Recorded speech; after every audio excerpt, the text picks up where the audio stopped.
사도신경에 대한 반대하는 그런 사람들이 있어서 이게 보통 큰 문제가 아니다 라는 문제를 가지고 오늘 또 이 사도신경을 좀 분해하도록 그렇게 하겠습니다. 사도신경의 기본적인 교리는 삼위일체론에 근거를 두고 있습니다. 삼위일체론이 뭐냐? 하나님의 존재론에 있어서는 하나님은 한 분이시다. 그러나 하나님의 인격에 있어서는 세 분이시다. 그러니까 아버지로서의 인격, 아들로서의 인격, 성령으로서의 인격, 이렇게 세 인격이 존재한다. 그렇게 되어 있습니다. 그런데 여기에서 지금 하나님 아버지에 대한 인격은 창조론만 나와 있어요. 그러면 이 사도신경의 중심 내용은 뭐냐면 누구를 중심으로 주로 쓰여졌느냐 그러면 이거는 예수님의 인격에 대해서 주로 쓰여져 있습니다. 그리고 성령도 너무 간단하게 되어 있어요. 성령을 믿사오며, 그 다음에 하나님 아버지에 대해서는 천지를 지으신 하나님 아버지를 믿사오며 그렇게만 되어 있단 말이에요. 근데 사실상 왜 이렇게 되어 있느냐 하는 역사적 배경을 알아야 돼요. 성경은 역사적 배경에 의해서 쓰여졌지, 점쟁이가 말한 것처럼, 그 다음에 불교에 석가모니가 윤리도덕을 말한 것처럼, 유교에 공자가 윤리도덕을 말한 것처럼 쓰여진 게 아닙니다. 사도신경은 역사적 배경을 가지고 있습니다. 그러니까 사도신경을 거절하는 것은 아주 문제가 있습니다. 아주 문제가 있습니다. 왜 그러냐면 창조 자체가 역사로 되어 있기 때문에 그래요. 그래서 하나님 아버지를 내가 믿습니다, 그렇게 하지 않고 천지를 만드신 하나님 아버지를 믿습니다. 이 말은 뭐냐면 이 창조는 역사성을 말하고 있기 때문에 역사적인 하나님을 믿는다 그 말입니다. 그런데 예수님 중심으로 왜 쓰여졌느냐 하는 것은 여기에도 역사적 배경이 있단 말입니다. 자, 지금 로마 정부에서 이 팔레스타인 있잖아요. 팔레스타인의 지도를 그리면 대강 이렇게 돼 있고, 이렇게 돼 있어요. 이게 갈릴리 바다예요. 그리고 여기가 사해입니다. 그리고 이게 요단강이에요. 그러면 이 중심으로 복음이 이제 나가야 되는데 예수님께서는 이렇게 말씀했습니다. 역사적 예언을 했습니다. 복음이 전 세계로 퍼질 것을 예언하면서 명령을 했어요. 명령이 뭐냐 그러면 이 예루살렘과 여기 유대와 사마리아 그리고 땅끝까지 이르러 증인이 되라 그랬어요. 그리고 세례를 주라 그랬어요. 근데 그게 중심이 누구냐 그러면 하나님 아버지는 창조 이전에 하나님의 계획을 하는 사역이 아버지고, 예수님께서 이루는 이 구속을 우리에게 심령 속에 적용하는 분이 성령이에요.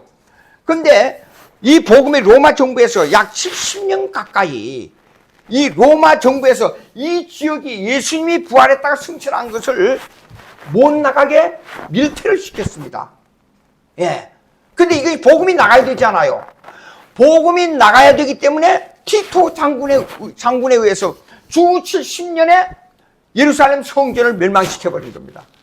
그래서 이로 말미암아 흩어진 유대인들, 기독교 유대인들이 전 세계로 나가게 돼 있어요.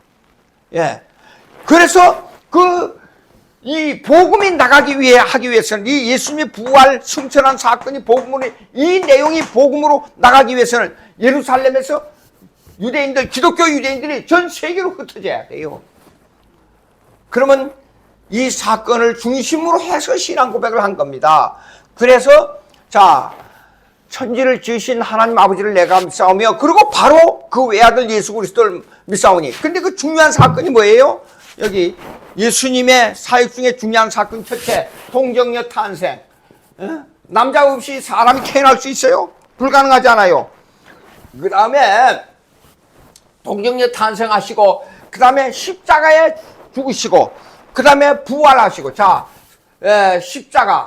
십자가에 죽으시고, 그 다음에 부활하시고, 그 다음에 승천하시고, 그 다음에 하나님 우편에 계시다가, 그 다음에 심판하러 오십니다. 심판하러 오시고, 그러면 이제 심판하게 되면 심판하는 대상이 누굽니까? 사람들이에요.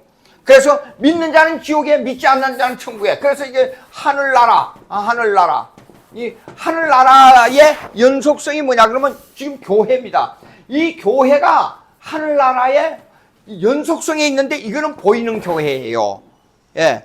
그 다음에 이 교회로 말미암아 마지막 종말이 오게 되면 예? 종말이 오게 되면 믿는 자는 하늘나라에, 믿지 않는 자는 지옥으로 간다. 이 심판 여기까지를 지금 고백하고 있는 것이 사도신경이란 말이에요. 그러면 이 사도신경은 예수님 사역을 중심으로, 예수님의 구속 사역을 중심으로 성경대로 지금 고백하고 있어요. 성경대로 지금 고백해 나온 겁니다. 이 고백을 하지 않으면 성경을 거절하는 겁니다. 성경의 내용대로 했기 때문에. 자, 여러분, 예수 믿는 게 뭐예요? 간단히 얘기하십시다. 하나님 말씀대로 얘기하자고요. 자, 예수 그리스도가 누구냐 하는 거 아닙니까? 그 이전에 하나님이 어떤 계획을 세웠느냐, 그것이 성경 아닙니까? 그리고 그에게 의해서 예수님이 동정녀 탄생하고 십자가에 죽으시고 부활하시고 승천하시고 심판하시고 하늘나라에 계시다가 이 교회의 종말이 올 때, 교회가 종말이 올 때 믿는 자는 어떻게, 믿지 않는 자는 어떻게, 이것이 성경 아닙니까? 그대로 하는 겁니다. 그러면 이것을 우리 마음속에 갖다가 이걸 우리 심령 속에 이걸 공작을 해요. 공작해가지고 이걸 믿게 해요. 그분이 누굽니까? 성령이에요. 그러니까 교회는 이제 성령을 믿사오며 나올 수밖에 없어요. 자, 성경대로 하는 거 아닙니까 지금? 예. 근데 이걸 거절한다 그러면 대단히 이건 문제가 있어요. 근데 하는 말이 뭐야? 성경대로 고백했는데 그 사람들 하는 말이, 중요한 말이 뭔가니? 사도신경은 성경이 아니기 때문에 필요 없다. 이런 이율배반이 어디 있어요? 성경대로 신앙 고백하는 건데 성경이 아니기 때문에 필요 없다. 말이 됩니까? 분명히 성경대로 했는데 성경이 아니기 때문에 거절한다. 이런 자가모순을 범하고 있다 그 말입니다. 다시 얘기합니다. 사도신경을 거절하면 이거는 기독교로서의 중요한 문제입니다. 그래서 이 사도신경은 세례를 행할 때 반드시 이대로 믿어야 되고, 그 다음에 사도신경을 가지고 이단을 규정하는데 이게 기준이 되었어요. 이걸 거절하게 되면 나는 이단이요 하는 말과 똑같습니다. 오늘 여기까지 하겠습니다.